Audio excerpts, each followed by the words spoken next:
اللہ تعالی عنہا بعض دفعہ ہڈی پہ گوشت لگا ہوتا ہے نا, تو وہ گوشت کھایا کرتی تھی. جب وہ رکھا تو آپ صلی اللہ علیہ وسلم جہاں سے امی عائشہ نے منہ لگا کے گوشت کھایا ہے نا, انہی کا جھوٹا کھاتے تھے. حالانکہ دوسری طرف سے بھی کھا سکتے تھے, لیکن صرف محبت کے اظہار کے لیے. حضرت عائشہ رضی اللہ تعالی عنہا کو آپ صلی اللہ علیہ وسلم کبھی نام نہ شارٹ کر کے محبت سے یا عائش, عائشہ کو کیا کہتے تھے؟ عائش. یبنت الصدیق, اے صدیق کی بیٹی. ہوتا ہے نا بعض دفعہ انسان ناموں کو چینج بھی کر دیتا ہے نا محبت میں, جیسے پنجاب والے مٹھو, اور پنجاب والے کو میں پنجاب والوں کی میں بڑی عزت کرتا ہوں, ہمارے بھی بہت رشتہ دار ہیں پنجاب میں, لیکن بھائی بچوں کا نام اتنا نہ بگاڑ دیا کرو کہ اس کی پرسنالٹی کیا ہو جائے, وہ پھر ساری زندگی مٹھو ہی رہتا ہے, مفتی مٹھو صاحب بن جائیں گے وہ. اتنا نہ بگاڑو.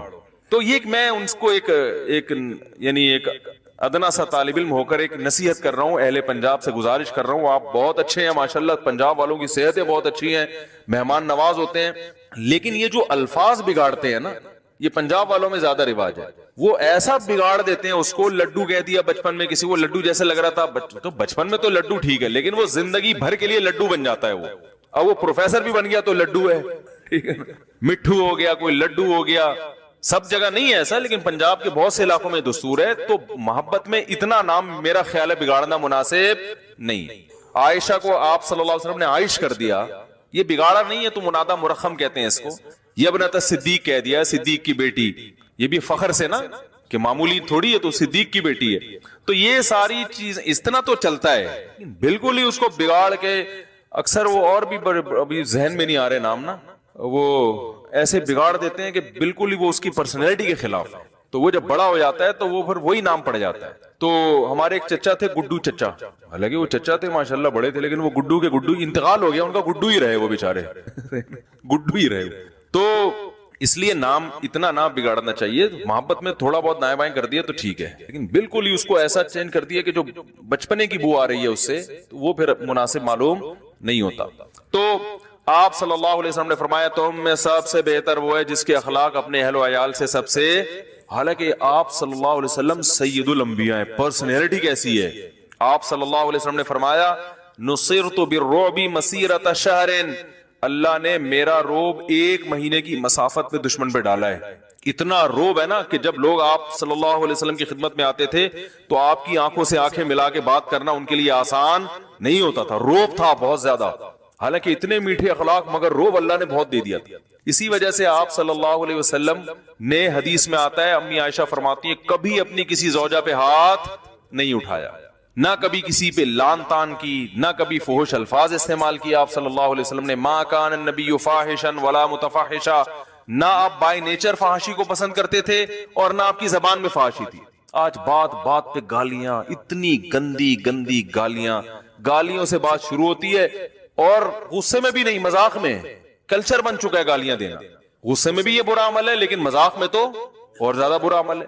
تو آپ صلی اللہ علیہ وسلم نے کبھی کسی خادم پہ بھی ہاتھ نہیں اٹھایا. حدیث میں آتا ہے میدان جنگ کے علاوہ آپ نے کبھی کسی کو نہیں مارا. میدان جنگ میں تو لڑنا پڑتا ہے نا, وہاں اخلاق کا تقاضا ہے لڑو, کیونکہ اگر آپ وہاں نہیں لڑ رہے تو پھر یہ ساتھیوں کے ساتھ کیا ہے, ناانصافی ہے, کہ ان کو تو میدان جنگ میں اتار دیا اور آپ خود لڑ نہیں رہے ہیں. تو اب یہاں لڑنا اخلاق عالیہ کا تقاضا تھا, تو یہاں آپ صلی اللہ علیہ وسلم کیا تھے, آپ سے زیادہ جنگ میں بہادر کوئی نہیں ہوتا تھا. پھر بہادری کے جوہر دکھاتے تھے, پھر شہ سوار تھے. تو جنگ میں تو بزدل ہے, گھر میں کیا بنا ہوا ہے, چنگیز خان آتا ہے, سارے کانپنا شروع کر دیتے ہیں, آ رہے ہیں ابا.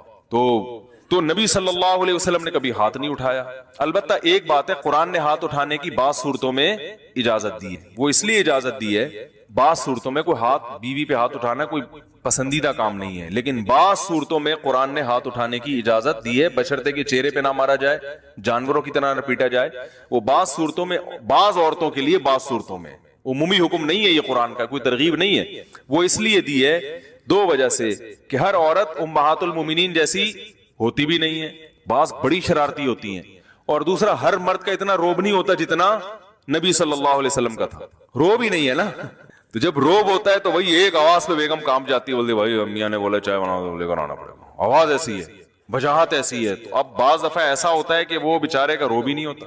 اب بیگم کما کے لا رہی ہے تو میاں کا روب ہوگا, بولے گی چلو نکلو یہاں سے, بوری بسرو ڈال نکلے یہاں سے, تو وہ روب کہاں ہوگا. بعض نے شادی ایسے خاندان میں کر لی ہوتی ہے ماشاءاللہ، وہ فٹ فاٹ ہائٹ اس کی اور پرسنالٹی، اور میاں صاحب وہ بالکل بیچارے کمزور سے ہوتے ہیں، وہ روب نہیں ہوتا، تو پھر اس کو پھر ظاہر ہے روب قائم کرنے کے لیے کبھی کبھار غلط طریقہ ہے، یہ مناسب نہیں ہے، لیے بتانا پڑتا ہے کہ میں بڑا روب دار ہوں، لیکن بہرحال مارنا شریعت میں پسندیدہ کام نہیں ہے، بہت سخت مجبوری میں ہاتھ اٹھانے کی اجازت ہے، اور وہ بھی ہر ایک پر نہیں۔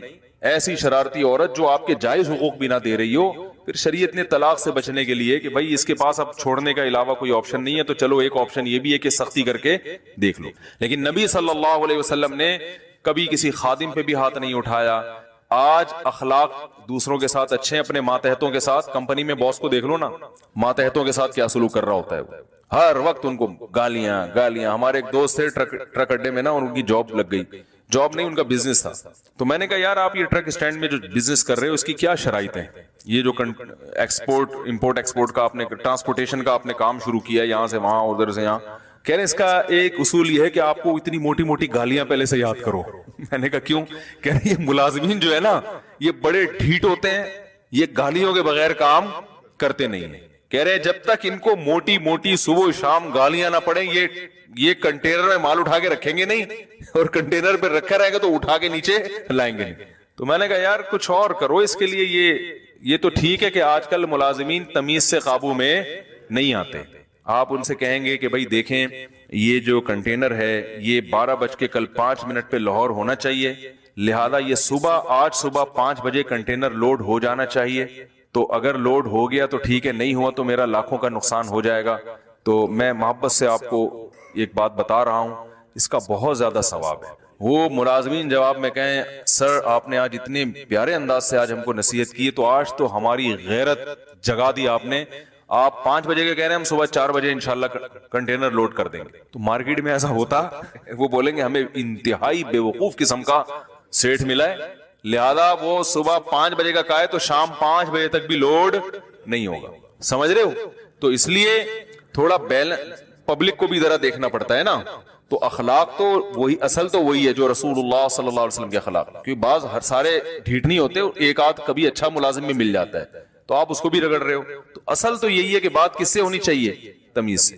لیکن اگر کوئی نہیں آ رہا قابو میں تو پھر شریعت نے پھر بھی حتی الامکان دوسرے طریقے، کچھ ایسا کرو کہ بھائی ایسا لا بنا دو کہ مجھے اپنی زبان خراب نہ کرنی پڑے، بھائی جو لیٹ کرے گا نا تو کوئی آپ حاضری کے لیے بندہ کھڑا کر دیں، یار 5 بجے کے بعد جتنا لیٹ ہوگا تمہاری سیلری سے اتنا کم ہوتا چلا جائے گا۔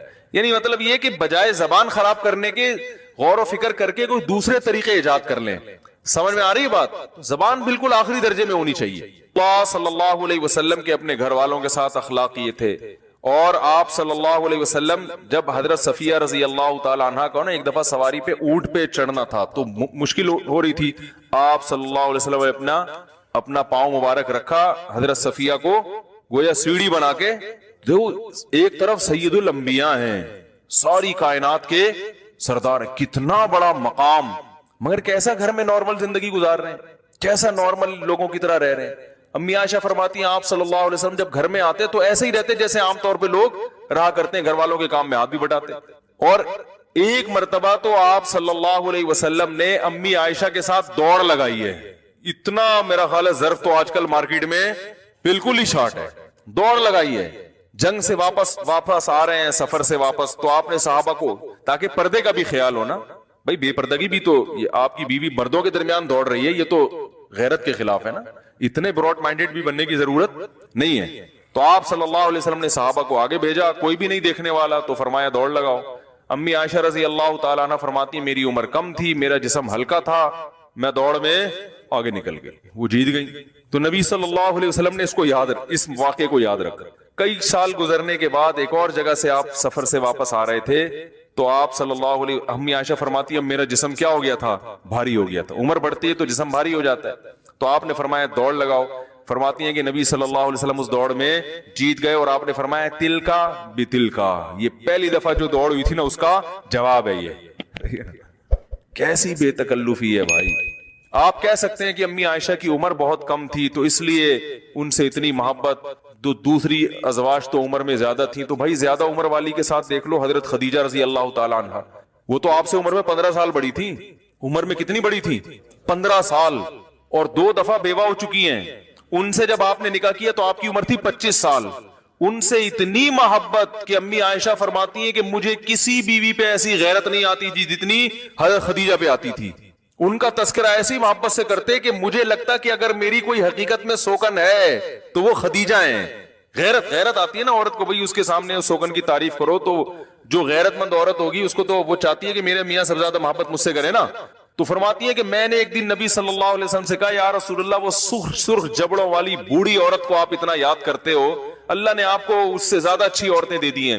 آپ صلی اللہ علیہ وسلم غضبناک ہو گئے کہ کیسے, یعنی سرخ جبڑوں والی بوڑھی عورت, یہ کیوں کہا ان کو؟ تو آپ صلی اللہ علیہ وسلم نے پھر امی خدیجہ کی تعریفیں کرنا شروع کر دی کہ میری قوم نے جب مجھے جھٹلایا تو حضرت خدیجہ نے میرا ساتھ دیا. بیوی تو اکثر ایسے موقع پہ ساتھ چھوڑ دیتی ہے جب لوگ تنہا چھوڑ دیں آپ کو, لیکن اس نے میرا ساتھ دیا. سب سے پہلے ایمان لانے والی کون ہے؟ حضرت خدیجہ, کیونکہ وہ آپ کے کردار کو سب سے زیادہ جانتی تھی. سب سے پہلے وہ ایمان لا رہی ہیں اور آپ صلی اللہ علیہ وسلم کو تسلی دے رہی ہیں. اور آپ صلی اللہ علیہ وسلم کے بارے میں قرآن کہہ رہا ہے وَوَجَدَكَ عَائِلًا, کہ نبی آپ غریب تھے, مسکین تھے, آپ کے پاس پیسہ نہیں تھا. فَأَغْنَا, اللہ نے آپ کو پیسہ دے دیا, دولت دے دی, غنی کر دیا. وہ کیسے کیا؟ حضرت خدیجہ رضی اللہ تعالیٰ عنہ نے آپ صلی اللہ علیہ وسلم کو پیسہ دیا تجارت میں لگانے کے لیے. تو اس کو بھی نبی صلی اللہ علیہ وسلم دیکھتے تھے کہ انہوں نے, ان سے نکاح کے بعد اللہ نے مجھے غنا عطا فرمایا. تو حضرت خدیجہ کے انتقال کے بعد آپ صلی اللہ علیہ وسلم جب یعنی کوئی اچھا کھانا بنتا, اول تو بنتا ہی نہیں تھا, کبھی کبھار بنتا تو آپ صلی اللہ علیہ وسلم حضرت خدیجہ کی سہیلیوں کے پاس بھی وہ بھیجا کرتے تھے. تو کتنی بڑی بات ہے, کیسے اچھے اخلاق ہیں. آج یہ ان لوگوں میں ہیں جن کو آپ کہتے ہیں کہ بڑے اچھے اخلاق, بڑی تمیز سے, بھائی وہ سب ادھر ادھر کی تمیز ہے, اندر کا معاملہ کیا ہے؟ شارٹ. تمیز کے علاوہ سب کچھ ملے گا. میرا بھی یہ بیان بعض خواتین سنتی ہیں, کہتی ہیں کتنے اچھے اخلاق ہوں گے مفتی صاحب کے, ایسے پیارے بھی گھر میں کتنے اچھے اخلاق سے رہتے ہوں گے. بھائی ہم سب سیکھنے کے لیے باتیں کر رہے ہیں, تو زیادہ اچھا گمان رکھنے کی ضرورت نہیں ہے. بعض خواتین نا بیان سن کے کمنٹس کرتی ہیں یہ جب بیویوں کے ساتھ اتنے خوبصورت اخلاق پہ بیان کر رہے ہیں تو اپنی بیویوں کے ساتھ ان کا کیسا اچھا, ہائے ہائے ہائے, جنتی عورتیں ہیں جن کی ان سے شادی ہوئی. تو زیادہ اچھا گمان رکھنے کی ضرورت نہیں ہے. ہم بھی یہی روٹیاں کھا کے, پراٹھے کھا کے بڑے ہوئے ہیں جو آپ کھاتے ہو, سمجھ رہے ہو نا. ہم بھی باتیں کر رہے ہیں, کوشش کرتے ہیں اللہ ہم سب کو عمل کی توفیق دے. تو کوشش تو کرنی چاہیے نا. میں تو بعض اچھے اخلاق پہ بیان کر کے جاتا ہوں, گھر میں پھٹا ہوا ہوتا ہے میرا, میں خود اچھل رہا ہوتا ہوں 2-2 فٹ. ایک دفعہ تو میرے ساتھ ایسا ہوا, جمعے کو پورا بیان اخلاق پہ ہوا, گھر گیا ہوں تو پتہ نہیں کیا کچھ مسئلہ, ہر گھر میں ہوتا ہے, یہ تو نارمل ہے نا, ہر گھر میں ہوتا ہے. جس کے گھر زیادہ ہوں اس کے یہاں تو زیادہ ہوتا ہے. تو اب گھر جا کے پتہ نہیں کچھ الٹی سیدھی بات ہو گئی, مجھے غصہ آ گیا, میں نے پھر مجھے بعد میں ہنسی آئی, میں نے کہا ابھی بیان کیا کر کے آیا ہوں, اسٹائل دیکھو کیا ہو.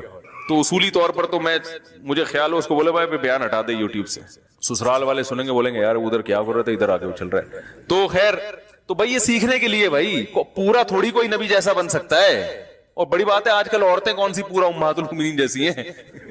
نبی صلی اللہ علیہ وسلم حضرت خدیجہ کے پاس آئے اور کہا فرشتہ آیا ہے, اس نے مجھے ایسے بھیجا اور ایسے ہی کہا, تو جو ہے یہ کیا ہے؟ تو حضرت خدیجہ نے فرمایا آپ تو لوگوں کے ساتھ اچھا سلوک کرتے ہیں, آپ تو بیوہ عورتوں کا خیال کرتے ہیں, آپ تو یتیموں کے سر پہ ہاتھ رکھتے ہیں, آپ تو صادق ہیں, آپ تو امین ہیں, آپ کی تو اتنی خوبیاں, تو کوئی یہ شیطانی تصرف آپ کے ساتھ تو ہو ہی نہیں سکتا. تو یہ خدیجہ کی بھی تو کوالٹی ہے نا. آج کوئی بندہ آئے گھر میں, بیگم مجھے اچھا زبردست خواب آیا اللہ کی طرف سے جس میں آیا تم بہت اچھے انسان ہو, بیگم کہے گی الو کسی اور کو بنانا جا کے, ٹھیک ہے نا, وہ یہ کہے گی نا, وہ کون سا اپریشیٹ کرے گی آپ. تو بس سبھی ایک جیسے ہیں بھائی. تو حضرت خدیجہ نے فوراً جو ہے وہ آپ صلی اللہ علیہ وسلم کی خوبیوں کو ہائی لائٹ کرنا شروع کر دیا. تو آج کل آپ اپنی اماں سے اچھا سلوک کرو, زیادہ خرچ کرنا شروع کر دو, بیواؤں کا خیال کرنا شروع کر دو, یتیموں کے سر پہ ہاتھ. تو جو خواتین میرا بیان نہیں سن رہی ان کی بات کر رہا ہوں, ان کو سب سے زیادہ تکلیف کس کو ہوگی؟ انہی کو ہوگی. بھائی ساری بیواؤں کا تم نے ٹھیکہ لیا ہوا ہے, سارے یتیموں کا تم نے ٹھیکہ لیا ہوا ہے. میرے بھائی جب گھر میں آتے تو ان کو تو نہ چائے کا پوچھا نہ سموسے کا پوچھا ہے. اس دن میرے ابا آئے تھے اور آپ شارٹ ہو گئے تھے مارکیٹ سے, ہیں یتیموں کے سر پہ ہاتھ رکھے جا رہے ہیں, ڈرامے پتہ ہے. ہمارے والد صاحب بڑے مزاج تھا ان کی طبیعت میں, بڑے عبادت گزار بھی تھے, اللہ ان کی مغفرت فرمائے, بڑی صفات سے نوازا تھا. تو نماز کے بڑے پابند, اور ویسے طبیعت میں مزاج بہت تھا ان کے. اسی وجہ سے جب وہ گھر میں آتے تھے ہم خوش ہوتے تھے, اور بہت سے لوگوں کو ہم دیکھتے تھے ابا گھر میں آتے ہیں تو بچے پریشان ہوتے ہیں. ہمارے والد صاحب گھر میں آتے تھے ہمیں خوشی ہوتی تھی. تو وہ نا لطیفہ سناتے تھے اکثر ایک, جو میں کئی دفعہ سنا چکا ہوں, کہ عورت آج کل اپنے میاں کو مانتی نہیں ہے. تو وہ ایک بزرگ کو ساری دنیا جھک جھک کے سلام کرتی تھی, آپ بہت پہنچے گزرے. بیگم کہتی تھی فراڈی ہے. تو ان بزرگ نا جلدی سنا دوں کہ کئی دفعہ سنا چکا ہوں, وہ انہوں نے کرامت دکھائی, ہوا میں اڑتے ہوئے جا رہے ہیں نا, بھیس بدلا. تو عورت نے دیکھا کہ یار یہ کیسے بزرگ ہیں, ہوا میں اڑتے ہوئے جا رہے ہیں. تو یہ بزرگ جب گھر میں آئے تو اس نے کہا دیکھو ایک بزرگ وہ تھے جو ہوا میں اڑتے ہوئے جا رہے ہیں, اور ایک آپ, وہ سوائے باتوں کے آپ کے پاس کچھ ہے ہی نہیں. تو وہ بڑے خوش ہوئے کہ آج تو بیگم میری عظمت کی قائل ہوگی. کہنے لگے وہ میں ہی تھا. کہتی اچھا جب ہی تھوڑا ٹیڑے ٹیڑے اڑ رہے تھے. اچھا جب ہی تھوڑا سا ٹیڑے ٹیڑے اڑ رہے تھے. تو بھائی آج کل سب حساب کتاب ایسے ہی چل رہا ہے. تو پھر پھڈے بھی ہوتے ہیں گھروں میں, گلاس بھی توڑے جاتے ہیں, بیلن بھی کی فائرنگ بھی ہوتی ہے. تو یک طرفہ نہیں, تالی تو دونوں ہاتھوں سے بجتی ہے نا. تو اس لیے سبھی ٹھیک ہو جائیں تو معاشرہ ٹھیک ہوگا. ایک بندے کے ٹھیک ہونے سے ٹھیک نہیں ہوتا. پھر بھی بھائی جتنا برداشت کر سکتے ہو کرو. تو آپ صلی اللہ علیہ وسلم گھر میں جب جاتے تو گھر والوں کے کاموں میں ہاتھ بٹاتے. حضرت خدیجہ کے ساتھ کیسا. اور یہ بھی دیکھو کہ نبی صلی اللہ علیہ وسلم سفر میں پہلے بھی گئے تو دوڑ لگائی, دوبارہ بھی. اس سے بھی پتہ چلتا ہے کہ سفر میں بھی اپنی ازواج کو لے کے جایا کرتے تھے. تو اگر اللہ نے کسی کو مالی وسعت دی ہے, گنجائش ہی نہیں ہے, تو پھر ایک الگ بات ہے. تو گھر والوں کو بھی سفر میں ساتھ, بیوی کو ساتھ رکھنا چاہیے سفر میں. دیکھو میں قرآن کی اکثر ایک آیت پڑھتا ہوں, اللہ تعالیٰ نے قیامت کی ہولناکیوں کا جو تذکرہ کیا ہے نا, یوم یفر المرء من اخیہ, فرمایا یہ وہ دن ہوگا جس دن انسان اپنے بھائی سے دور بھاگے گا. یوم یفر المرء من اخیہ وامہ وابیہ, اپنی ماں سے دور بھاگے گا, اپنے باپ سے دور بھاگے گا, وصاحبتہ, اپنی بیوی سے دور بھاگے گا. تو اب اللہ نے ہر رشتے کا نام بیان کیا, بیوی کا رشتہ کا بیوی نہیں کہا اس کو. بھائی کو عربی میں اخ کہتے ہیں. تو اللہ نے کہا یوم یفر المرء من اخیہ, اپنے بھائی سے دور بھاگے گا. تو بھائی کو بھائی ہی کہا, باپ کو باپ ہی کہا. وامہ وابیہ, ماں سے دور بھاگے گا اور باپ سے دور بھاگے گا. ٹھیک ہے نا, ماں کو ماں کہا, باپ کو باپ کہا. بیوی کا عربی میں زوجہ کہتے ہیں. تو ہونا چاہیے تھا وزوجتہ, اپنی زوجہ سے بھی دور بھاگے گا. نہ وصاحبتہ, صاحب کہتے ہیں ساتھ رہنے والی, اس سے بھی دور بھاگے گا جو ہمیشہ ساتھ رہتی تھی. تو اس میں اللہ نے ہائی لائٹ کیا ہے بیوی کی صفت کو کہ بھائی سے بھی دور ہو سکتے ہو. بھائی وہ امریکہ میں جاب کر رہا ہے, تم کینیڈا میں جاب کر رہے ہو, ہوتا ہے نا. آپ کی جاب یو ایس اے میں لگ گئی, ابا پاکستان میں ہے, تو بیٹا باپ سے دور ہو جاتا ہے. کیا خیال ہے, ماں بھی یہاں رہتی ہے, بیٹا بعض دفعہ یو کے میں جا کے رہ رہا ہے, جاب اس کی وہاں ہے. تو یہ تو نیچرل ہے.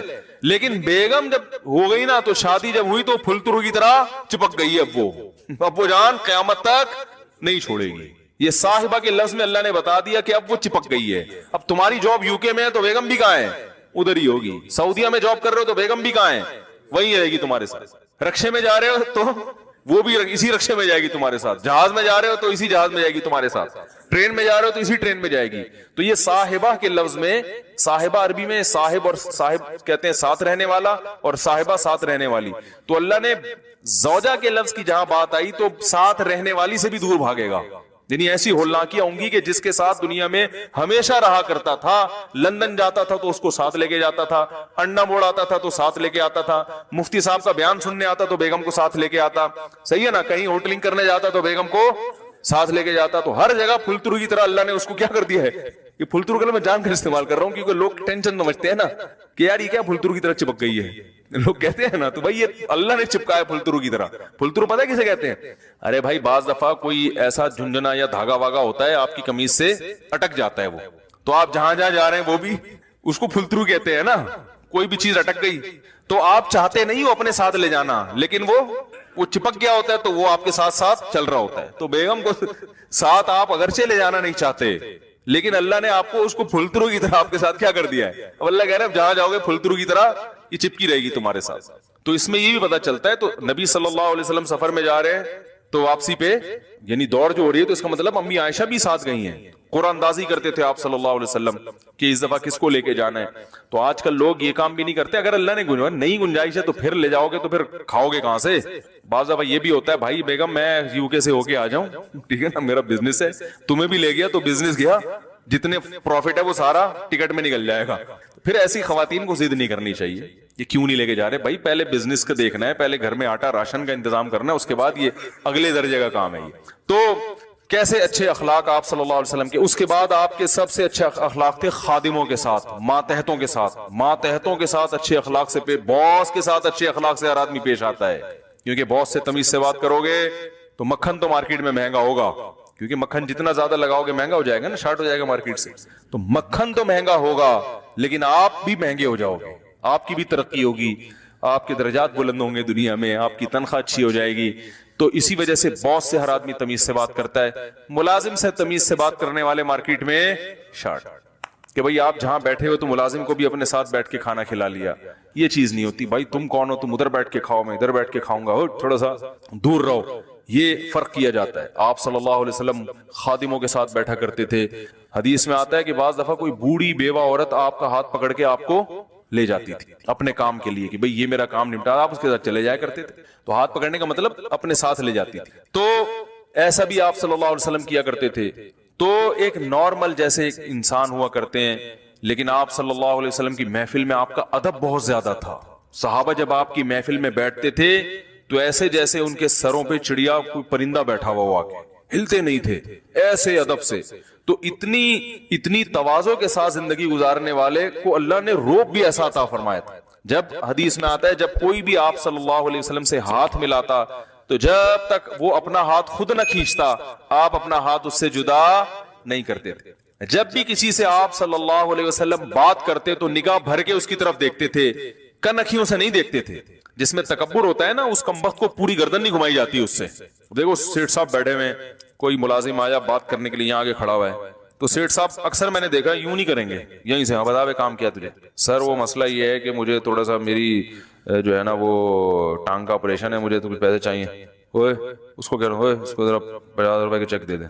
یہ بھی تکبر کی اندر سے خرابی ہے نا, بڑائی ہے. او بھائی تم اس کی طرف دیکھ لو, بھائی کیا مسئلہ ہے جی فرمائیے, ٹانگ کا آپریشن ہونا ہے, اچھا تو اس کی طرف نگاہ بھر کے کیا کرو, دیکھو جب ادھر آرڈر دینا ہے تو ادھر نگاہ بھر کے.